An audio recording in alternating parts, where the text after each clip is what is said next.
Are you an eater of the night? Do you find that as the sun goes down, your cravings start going up? Well, if you're one of the many people who do great with their nutrition throughout the day, only to have all your motivation and willpower seemingly vanish when evening falls, then this episode is tailor-made for you. In this two-part series, we are focusing on thin thinking strategies to break the cycle of night eating once and for all.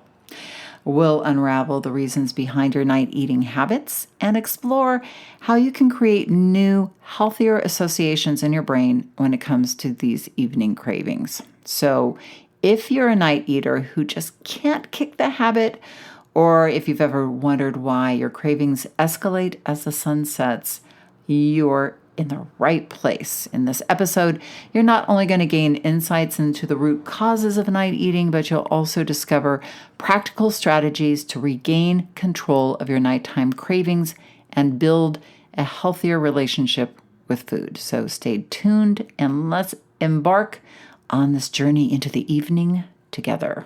Did you know that our struggle with weight doesn't start with the food on your plate or get fixed in the gym? 80% of our weight struggle is mental. That's right. The key to unlocking long-term weight release and management begins in your mind. Hi there, I'm Rita Black. I'm a clinical hypnotherapist, weight loss expert, best-selling author, and the creator of the Shift Weight Mastery process. And not only have I helped thousands of people over the past 20 years achieve long-term weight mastery, I am also a former weight struggler, carb addict, and binge eater. And after 2 decades of failed diets and fad weight loss programs, I lost 40 pounds with the help of hypnosis. Not only did I release all that weight, I have kept it off for 25 years. Enter the Thin Thinking podcast, where you too will learn how to remove the mental roadblocks that keep you struggling. I'll give you the thin thinking tools, skills, and insights to help you develop the mindset you need, not only to achieve your ideal weight, but to stay there long term and live your best life. Hello, and happy autumn, everyone. I am just back from my daughter's homecoming, her last one at college, since she is a senior at college. We were lame. It actually took us 4 years to get up there and go to homecoming. But we did it. It's so beautiful up north. She's at Berkeley, so this is Northern California this time of year when it isn't on fire. It's still a little warm down south, but I know for a lot of our listeners in the Northern Hemisphere, it's time to snuggle up at night under a blankie and chill out. It is also the time of year where I begin hearing lots about food struggling with nighttime snacking. Because let's face it, there is usually some snacks that get snuggled under the blankets as well. Now, we just started the live fall 2023 shift process a couple of weeks ago. In the process, we do live weekly coaching sessions, and we talk about issues and challenges that come up a lot. And this week in our live coaching session, we got into night eating and strategies. So on the podcast today, I would also like to look at this with you. So today, I'd like to look at this and give you some thin thinking strategies around your behaviors at night. And we're doing part 1 today of a 2-part series. And today's episode, by the way, is sponsored by my free 5-day hypnosis-based micro process called Lights Out on Night Eating. And there will be more details about getting into that little mini micro course for free at the end of today's episode, or you can check out the show notes. So I have a saying, and that saying is, if we all went to bed at 5 o'clock, we would all be thin. So why do we struggle? Why do we do it? Well, first of all, I want to assure you, because a lot of people have a lot of guilt and shame around their night eating, that really a lot of it is not your fault. I bet you think it is. I bet you think you don't have the discipline, that you should just suck it up and stop eating, that you just should overcome this problem and what's wrong with you, because I hear that all the time. But I want to assure you that, and by talking about it, just to let you know that this is something that is very widespread. And we're going to dive in today about why. Why is the eating at night such a struggle for so many people? Well, the truth of the matter is, we are fighting against a lot of powerful forces. So I want you to know that the answers to your night eating challenges or dilemmas isn't about fixing you. There's nothing wrong with you, but it's a combination of things. It's really learning to work with yourself, to respect yourself and love yourself and know, hey, I can figure this out. It is figure outable, but also to understand that there are a lot of layers to this. But once you start to understand what it's all about, then you can start to address it. So today's episode, I want to do two things. I want to walk you through what are the main challenges that we face with breaking a night eating pattern, and then two, to start to look at some tools that we can take on before the night happens, because prevention is really one of the best medicines. And so we can start to prevent night eating or begin to break it down even before we get into the evening. Because I think for most people, once they're in the pattern of the evening, that force is pretty strong. Okay, so why do we eat at night? Why are we so compelled? Well, first of all, you must understand the willpower, okay, and impulse control. When we wake up in the morning, like I said, I've been working for years, 20 years with thousands of people. And when I work with people, whether it's one-on-one or in my groups or classes, people will say, Rita, I'm great with breakfast. Breakfast, I got it nailed. Lunch, pretty good. Most of the days, I am pretty good. But what happens like late afternoon or when I get home, that's when it all falls apart. And that is because when we wake up in the morning, we have the most willpower that we are going to have for that day. I want you to think of your willpower as sort of like a finite resource. And what happens is that willpower and our impulse control gets eaten away, basically, for lack of a better word, eaten away by things like stress, decision making. Decision making takes a lot of our willpower away. It's just like we're using our brain a lot when we make decisions.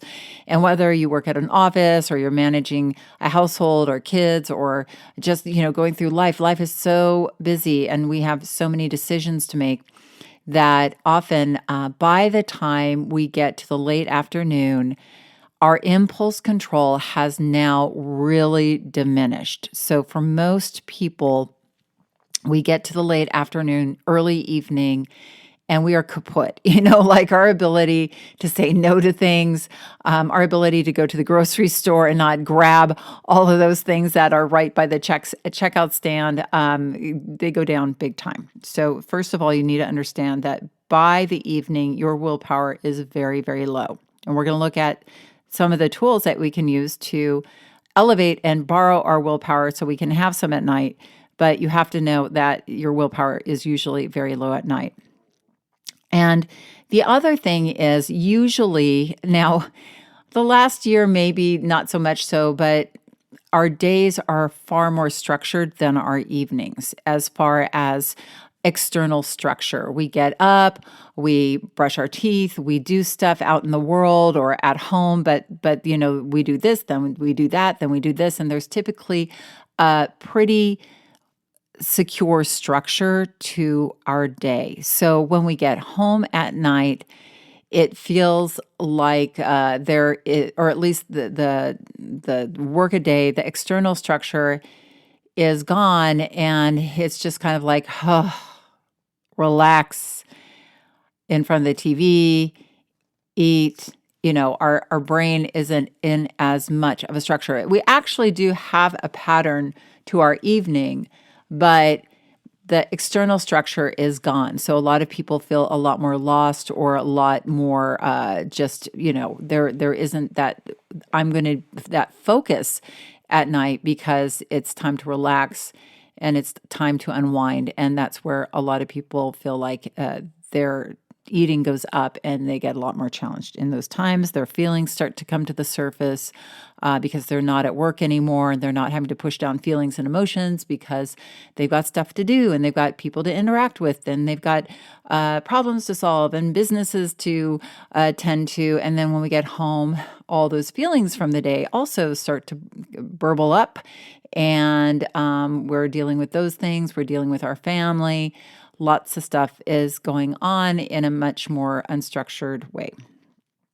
Another reason why we eat at night is we frickin' need a reward at the end of the day, right? Like, we get to the end of our day. It's like running a marathon, we get in the car, we drive to work, we work our asses off, we cure diseases, we take care of things, we make the numbers at the column add up. Whatever we're out there doing, we're doing it. And we're giving it our all. We get in the car, we get home, or in the bus, we get home, we walk home, whatever we do, we get home, we shut that door, and it's like, all right, it's me time. It's time for me to unplug and just let it all go. And then there are those things at the end of the day that we tend to have in our houses that we might also have in our workplace, but now nobody's looking, or maybe there's no willpower, there's no structure, and now we're in a kitchen with lots of refined foods or treats sitting in cabinets, beckoning us, calling our name. Come and get me. I'm here for you and only you. Please come and eat me. And then we also do develop a pattern, typically, of how we eat that then wants itself repeated. And for a lot of people, especially those that eat after dinner, there's usually, they eat one thing, then they'll eat another thing, then they'll eat another thing. And there's usually a pattern, or we come home and then we hit the cheese and crackers, and then we hit maybe we have a little nuts, and then we have a little this before dinner even starts, or we finish dinner and then we have the popcorn, then we have the sweet thing, and then we have the potato chips, like whatever, sweet, salt, sweet. But there tends to be patterns, and you might not be eating the same thing every night, but our brain tends to get into these patterns of eating that then, once it's unconscious, once it's a habit, just wants to be repeated. And then also, it's a part of our culture, right? I mean, it's our right as people who work hard to come home and be with our family and sit in front of that dang, as my dad would call it, the boob tube, or in front of our screen or our tablet or what have you, and just zone out. It is the way of the world. We deserve it, and it's our time. Maybe it's our family's time to do it. Maybe it's our time we do it with our partner, or just do it with ourselves. We come home, we order takeout or something, and then it's just chill out. Okay. So now, usually the way that we try to go about managing night eating, or the way I see people trying to do it, is just try not to do it. I mean, most people will say to me, I know what I got to do, Rita. I just got to suck it up and stop it, right? And usually we look at ourselves as the problem. We think of ourselves as this out of control night eating freak who, like this vampire of snack foods, who just needs to be locked up. The food needs to be locked up. We need to be locked up, and we just need to, suck it up and change. But then we keep doing the same thing over and over again. And then we continue to feel bad and feel worse, and then feel even worse. So we want to turn this around, and instead of this idea of sucking it up and being good, we want to look at night, our nights from a whole new place. And what I mean by that is instead of taking away the food and taking away the patterns, we really want to start to look at this fresh and to start to look at our evenings as a project where we're creating something new. Because the opportunity here for you with your evenings isn't about being good, but the opportunity here is to create an evening for you that not only rejuvenates you, relaxes you, but an evening where you are taking care of yourself and you don't need to reach for food to take care of yourself, that you're taking care of yourself in a great way that fulfills you, and you're setting this up for a lifestyle, right? You're creating a new lifestyle. So, we talk often about long-term permanent weight mastery isn't about being good on a diet. It's about creating a life that allows you to live your life at your ideal weight. And that includes your evenings. The evenings are a big part of this. The evenings for us as a culture are a time to, come home, unplug, and rejuvenate. But maybe the patterns that you've gotten into, your brain obviously has made some choices like, eating in this pattern on one level that your brain at one point said, this works for me, but the problem is it's not working for you because you end up going to bed with feeling full or feeling like you've eaten too much. Maybe you've gone off track on what you wanted to eat for the day. And again, it makes you feel bad about yourself. That little critic in your head or that big critic in your head starts beating you up. So ultimately, our pattern isn't working for us. And we've got to look at this with fresh eyes and what I call a reframe. Reframe our evenings as what is possible and what is potential for us rather than creating, like taking everything away and trying to be good and trying to suck it up because the brain just doesn't work like that. And you're going to get just more of the same old behaviors if you keep trying to do that. It's just not going to work for you. Okay. So at the heart of this, I would say that this project is a remodel job, right? We're remodeling our evenings. And at the root of this is self-care and self-love. You are not the problem to be fixed, but you want to create a night that works for you. And this is going to require patience, and it's going to require probably not getting it right out of the gate, right? It's not, most things that you've created in your life that work for you now, it was trial and error, including walking, right?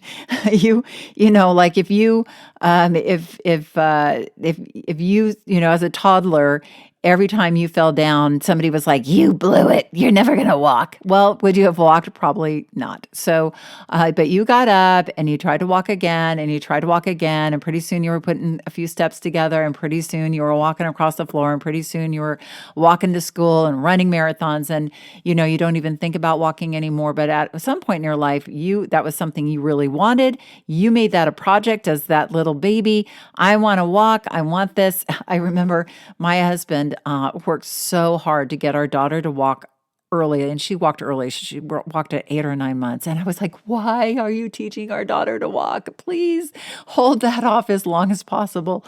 But anyway, it's important to understand that this is a project and it is a love-based project and you can do this. So what we want to do is create this from a place of self-loving and not self-loathing. So one of the things that we're going to do, and in this session, but also in our next episode, is start to create a vision of what we want to have at night, like what our nights want to be, what we want them to be created as for ourselves. And this is probably going to take a little thinking. So between now, this episode, and next episode, I'd like you to start to think about if I could have any night that I wanted that would leave me feeling refreshed, taken care of. The Stephen Covey, I don't know if you all know that name. Probably you do. He was the guy who created the 7 Habits of Highly Effective People, or wrote the book, gazillion bestseller. Um, he said one of the habits of highly successful people is to begin with the end in mind. And I think so often when we go into thinking about night eating, we think about like, I can't do this and let's not do that. But why don't we start from a vision of what we want to do when we go to bed at night? How do we want to feel? Because our brain is so powerful. And as I have mentioned in earlier podcasts, but if you have not caught one of those, I will say now our brain is a computer, right? And we need to program it with what we want. The brain is pretty good at starting to come up with solutions and solves when we start to put in the right code.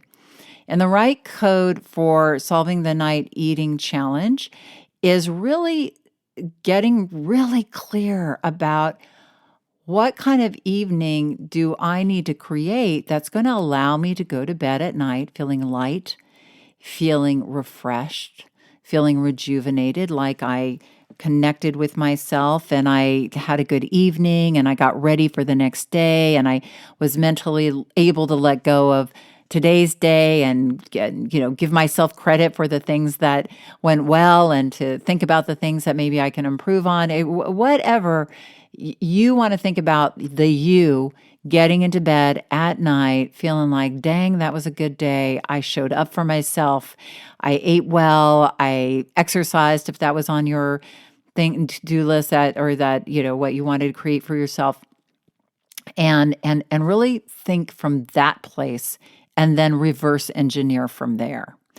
And when you do it this way, your brain will start to come up with some ideas for you. You probably already have a lot of ideas what you'd like to do at night. Sometimes I think, sometimes people say, well, what I want to do at night is reorganize all my closets and do all this stuff. But I caution you to, a lot of times when we have these high ambitious goals, like you have to remember you're coming home probably from a long day at work. And when we say, I want to come home and uh, and get my master's degree and do this, I mean, like those are all and clean the closets and start my new business and everything. Those are all really awesome things.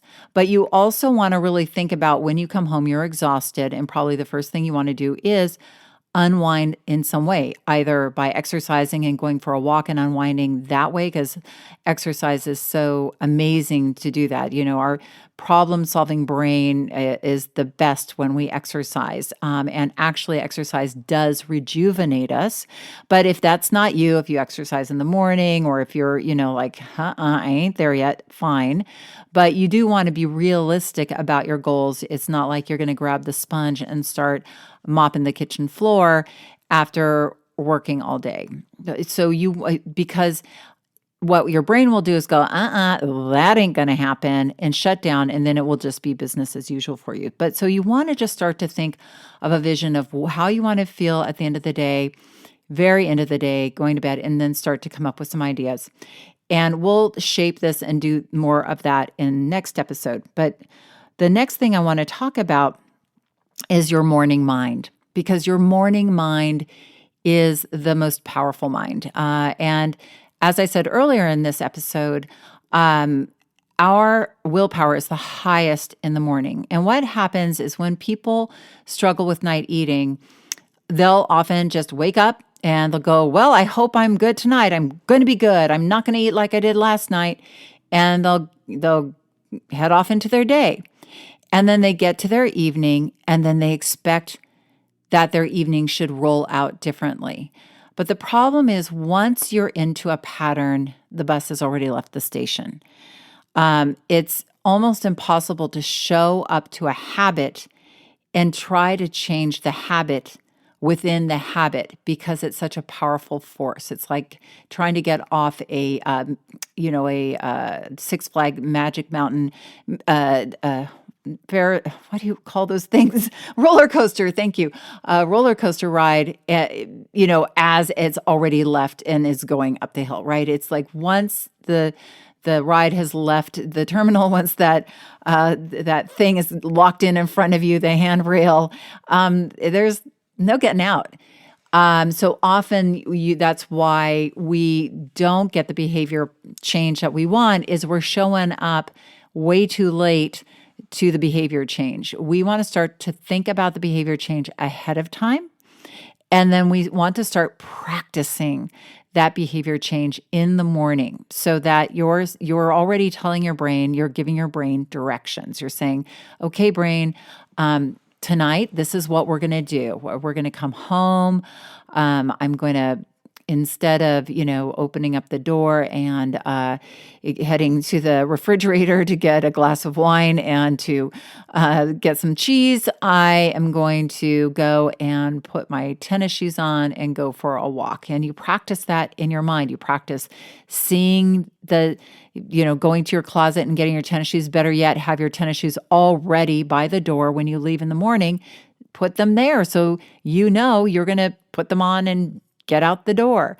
You're going to see yourself coming in, and instead of going to the fridge, you go to the sink and get a glass of water and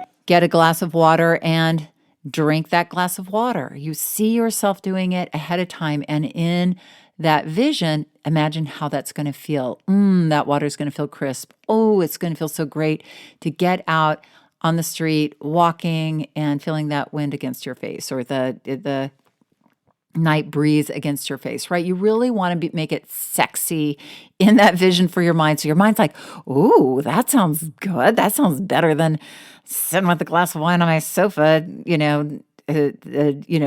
totally numbing out, right? Like you want to say, hey, brain, wouldn't this be great? And you want to set yourself up for success, have those things ready so that you are in it, and you practice that a couple of times in your mind. And I call that like a morning meditation. You're visualizing your day, and you can visualize your whole day up until that point. But if this is where the behavioral, wherever your vulnerable point is really where you want to practice the new behavioral change, what change you want to do. So, you're borrowing your willpower from the morning, and it's like you're inserting it into the evening. Does that make sense? It's like you're sending yourself some love and willpower in your morning into your evening ahead of time by practicing the behavioral changes you want to make. And honestly,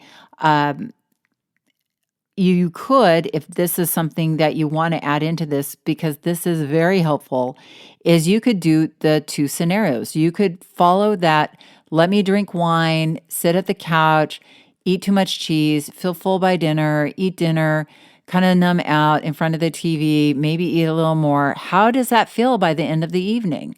Brain, how did we feel? Okay, now let's reverse, go all the way back.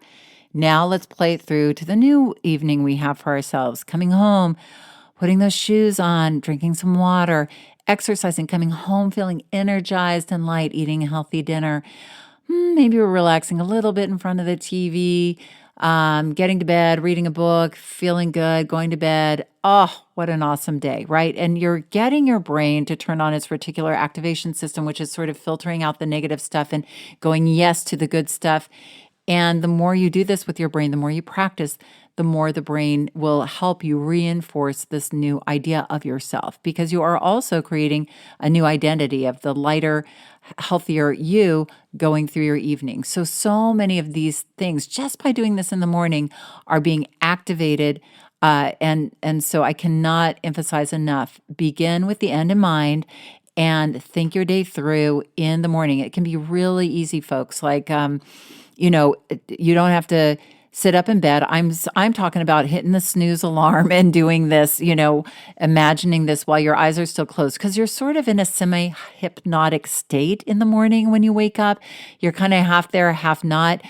So if you think things through this way, it's a really great time because you're sort of already in a trance state. It's almost self-hypnosis. I think the other thing that is very helpful when it comes to your morning think through is to really think of the structure of your evening. Because regardless of whether or not you think you have a structure, your brain pretty much has some habits that are driven, and those are structures, right? Those are patterns that are repeated, and they're usually driven by dopamine, the reward neurotransmitter. And, that part of the brain will agitate you to go get the popcorn out of the cupboard. It will agitate you to get the chocolates out of the cupboard. So, what you want to do instead is give your brain that alternative route and really have a structure where you say, okay, I'm going to come home, then, exercise is going to happen. I'm going to drink water. I'm going to have a healthy dinner. I'm going to watch an hour of TV, and then I'm going to head to bed to have that and read a book or whatever. But you want to have this, then this, then this, then this, just so that your brain, again, you want to think it's if you're guiding a child. You want to think as if you're working with a 5 or a 6-year-old. You want to make it really clear and really easy and keep it simple. And you want to work with yourself. And we're gonna get into this more in the next podcast. But I wanted you to start to think about starting with the end in mind and to start to cultivate thinking about your evening in the morning and practicing the behaviors that you want to create and having sort of a map through your evening to that end goal, just to keep it aligned with your brain, to make it as simple as possible, to code that brain very, very simply. And don't make it all work. Include a reward. And I would say, even if you have a treat at the end of the evening as far as food is concerned, fine, that's great. There's cognitive behavioral studies that say that having a treat at the end of the day really allows you to forego a lot of the other sort of extraneous eating earlier in the day. So if you have a healthy dinner and you have a healthy treat after dinner or at a certain set time, my only guidance would be mindful about that treat. Don't eat it mindlessly in front of the television, because often that's what we do with food, and then we don't even recognize that we've eaten it, and then we want more. So that is my coaching, and those are some thin thinking tools and strategies to get you going with your night eating. Now, if you're interested in having more coaching along with some hypnosis and some useful meditation to help you break out of the night eating, please try my free Lights Out on Night Eating 5-day hypnosis-based microprocess. The link is in the show notes, or it's also on my website, www.shiftweightmastery.com. And it's easy. You just sign up and it comes to you one day at a time, and it's 5 days. Okay. So you can do this, and it all starts with prevention, and it all starts with believing in yourself. You can do this. And before you know it, you will be really creating an evening that you love, that you always wanted to have, but never thought was possible. You can create it. It all starts here with a belief and working with yourself effectively and using that powerful brain of yours in the right way. Okay, so have an amazing week. And remember that the key, and probably the only key to unlocking the door of the weight struggle, is inside you. So keep listening and find it. Do you want to dive deeper into the mindset of long-term weight release? Head on over to www.shiftweightmastery.com. That's www.shiftweightmastery.com, where you'll find numerous tools and resources to help you unlock your mind for permanent weight release, tips, strategies, and more. And be sure to check the show notes to learn more about my book, From Fat to Thin Thinking: Unlock Your Mind for Permanent Weight Loss.